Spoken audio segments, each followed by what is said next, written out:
Our very good friend Anders Erickson teamed up with a company called Portland Syrups to make this very fancy looking grenadine. He sent us a bottle, so we're gonna try it out in some cocktails today. Today we're doing Grenadine cocktails. But first, before we get into making the cocktails, we are going to measure the sweetness of this. So I feel like I'm gonna go on a long-winded rant right now because, you know, typically I tend to be pretty long-winded, but I have been using this tool that I'm sure a lot of you guys don't want to use or don't want to know about, but I'm going to tell you about it anyway. It's called a refractometer. Without getting into just like too much minutia, this little device measures the sweetness in things, and it is a very handy dandy tool to use when you're making cocktail syrups. If you want your cocktail syrups to be completely consistent across the board in the level of sweetness so that you know that all of your cocktails will be 100% balanced, this is a must-buy tool. It is only like 18 bucks on Amazon. It's pretty cheap and it's really easy to use. Once you calibrate it, you put a little dab of liquid there and then you close this, I don't know, just a kind of glass cover. You look through it and then it will show you the rating in Brix. Brix is the rating of sugar content in a liquid. 1-to-1 simple syrup measures at 50 Brix, and this is what I like all of my syrups to be. So any syrup that I have, no matter what it is, I find out what ratios are going to make 50 Brix so that I have consistency across the board. The only thing that I allow to be over 50 Brix is honey syrup, because I feel like it needs to be a little sweeter in certain cocktails so that you really get that honey punch. I am very curious to see what this is gonna measure at.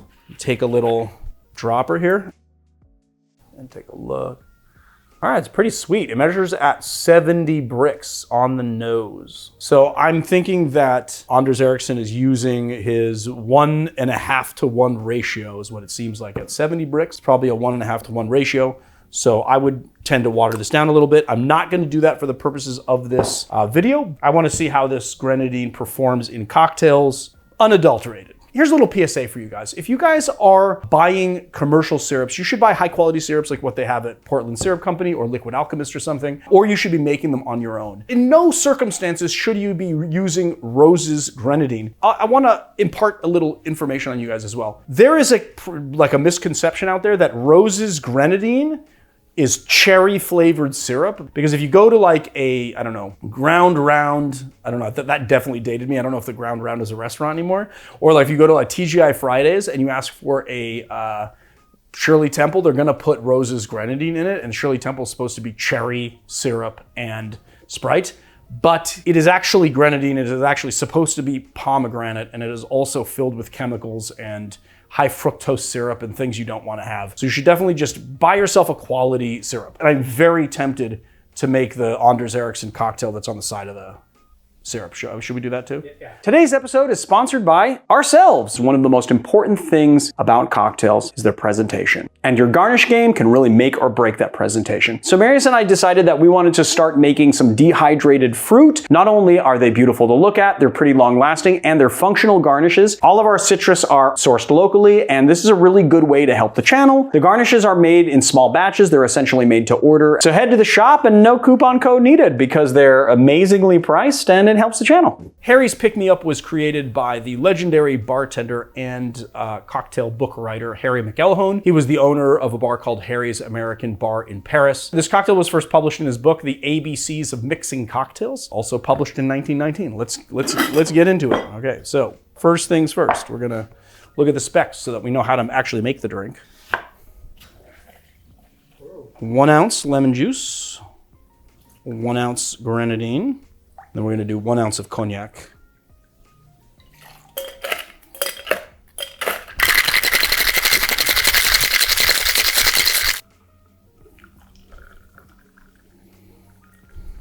And a little champagne or Prosecco on top, like so. Approximately 1.5 ounces to 2 ounces. And then what we're gonna do here is give it a little lemon twist. Just place that like so. Cheers. Oh, that is phenomenally good.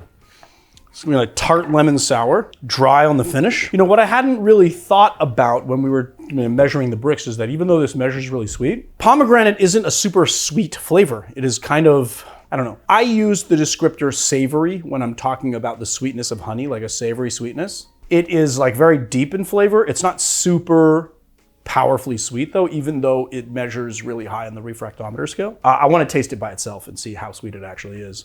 but it is phenomenally good in this cocktail. And this cocktail is, what kind of cocktail is this? Let's see how much you actually retained and learned. We talked about this earlier. It's a Royale, yeah, because any cocktail that is topped up with champagne is a Royale. All right, let's see. Wow. It's really good.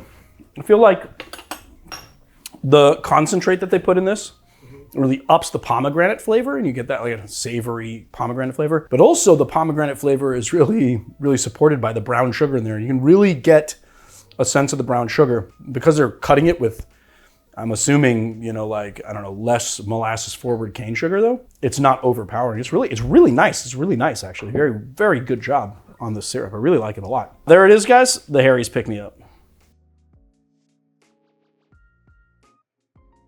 The Attaboy cocktail comes to us from the Savoy Cocktail Book, written by Harry Craddock in 1930. I have no idea who created it. Maybe Harry Craddock did. That's all I got for you on it. And it is this crazy martini variation with Grenadine, which I thought would be interesting to drink. And it is a classic. One of the very few classics we've not done on this channel yet. Yeah, we've never done this before. It has no bitters in it too, which is interesting. 2 ounces gin. They were using the Ford's gin, which is really nicely botanical gin. 1 ounce of dry vermouth.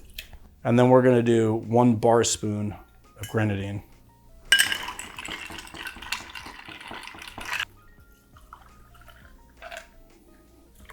And we do an orange twist on this, which is interesting.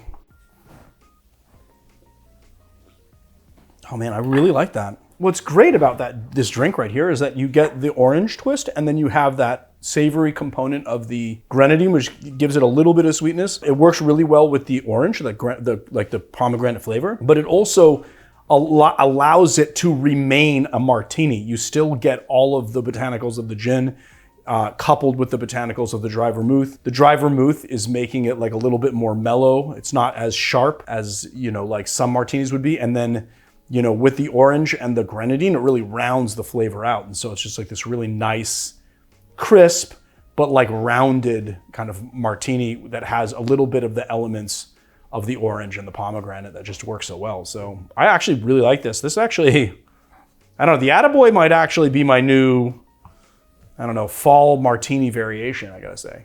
I think like this might be Leandro's martini for fall. The Pan American Clipper cocktail was first published in 1939 by Charles H. Baker, and he put it in his Gentleman's Companion, which was a tome that collected all of the cocktails, and then he did a second volume of all of the food that he came into contact with during his travels. And apparently the recipe was sourced from a Pan Am pilot. The Pan American Clipper was a long-range plane that they called a flying boat that was produced by Boeing starting in 1938 up until 1941, and it was the first plane that was like a long-range flying plane. 3/4 of an ounce of lemon juice. I did actually forget to mention that the Pan American Clipper is basically the same exact cocktail as a Jack Rose, but we just switch out the rye whiskey with 100 proof Applejack. Doesn't have to be 100 proof Applejack, but I like to use 100 proof Applejack. 3/4 of an ounce of this wonderful pomegranate syrup, otherwise known as Anders Erickson's fantastic Grenadine. Go get it from Portland Syrup Company. Go get it on their website. I'm sure that, I don't know, I'm selling it hard and we haven't even gotten paid for it. And then we're doing 2 ounces of a little bonded Applejack here. Yes, love that glass.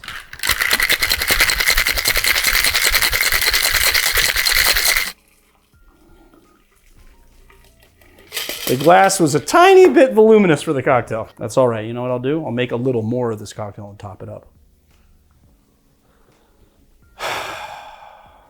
It's almost insane how well Applejack and Grenadine go together. It's just, it almost makes me want to cry. It brings a tear to my eye. It's so good. The back palate flavor almost has a shortbread kind of flavor to it. You get the Grenadine, you get the Applejack, which is nice because Applejack can be a delicate flavor and be run over by other more, I was gonna say more stronger, but that's not really good English, so I'll just say stronger flavors. And it's just fantastically good. It's so bright, it's so like refreshing and bright on the palate, but you get that savoriness from the pomegranate. And then on top of that, you get the lemon zing right on the finish. That just kind of brings it all home. I love this drink. It's amazingly good.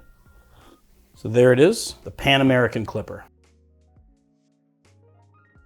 All right, the last cocktail that we're doing was on the side of this bottle. It's called the Shrunken Skull, created by, I'm assuming, Anders Erickson. It would be weird if it wasn't. 1 ounce of lime juice.